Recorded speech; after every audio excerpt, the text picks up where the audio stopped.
America में भारतीय नागरिकों के खिलाफ हिंसक घटनाएं लगातार बढ़ रही है। इसी बीच डोनाल्ड ट्रंप का एक बड़ा बयान सामने आया है। ये बयान उस घटना के बाद आया है जब कर्नाटक से ताल्लुक़ रखने वाले भारतीय मूल के नागरिक चंद्रमौली नागमया उर्फ बॉब की टेक्सास के डलास में बेरहमी से हत्या कर दी गई थी।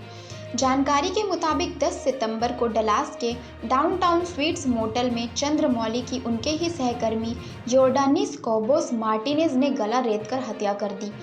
आरोपी मार्टिनेज क्यूबा से आया हुआ अवैध प्रवासी है और पहले भी कई गंभीर अपराधों जैसे बाल शोषण, कार चोरी और झूठे कारावास के मामलों में गिरफ्तार हो चुका था। सीसीटीवी फुटेज में भी उसकी पहचान हुई है। इस घटना पर ट्रंप ने पहली बार खुलकर प्रतिक्रिया दी।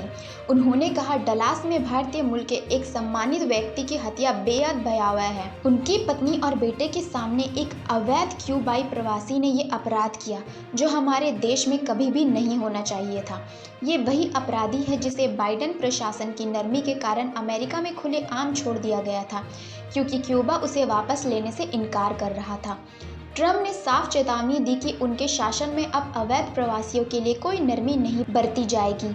उन्होंने कहा कि होमलैंड सिक्योरिटी, अटॉर्नी जनरल और प्रशासन की बाकी टीमें मिलकर अमेरिका को फिर से सुरक्षित बनाने के लिए कड़ा कदम उठा रही है। आरोपी को अब प्रथम श्रेणी की हत्या के तहत कठोरतम सजा दी जाएगी।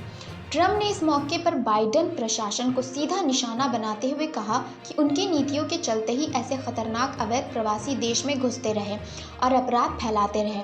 उन्होंने भरोसा दिलाया कि उनके कार्यकाल में अमेरिका को सुरक्षित बनाने और अवैध अप्रवासियों पर सख्त कार्रवाई करने में कोई ढिलाई नहीं बरती जाएगी। ये बयान ऐसे समय में आया है जब अमेरिका और भारत के रिश्ते पहले से तनावपूर्ण दौर से गुजर रहे हैं और भारतीय समुदाय वहां लगातार निशाने पर है। इसलिए ट्रंप का ये बयान भारतीयों के लिए खास मायने रखता है।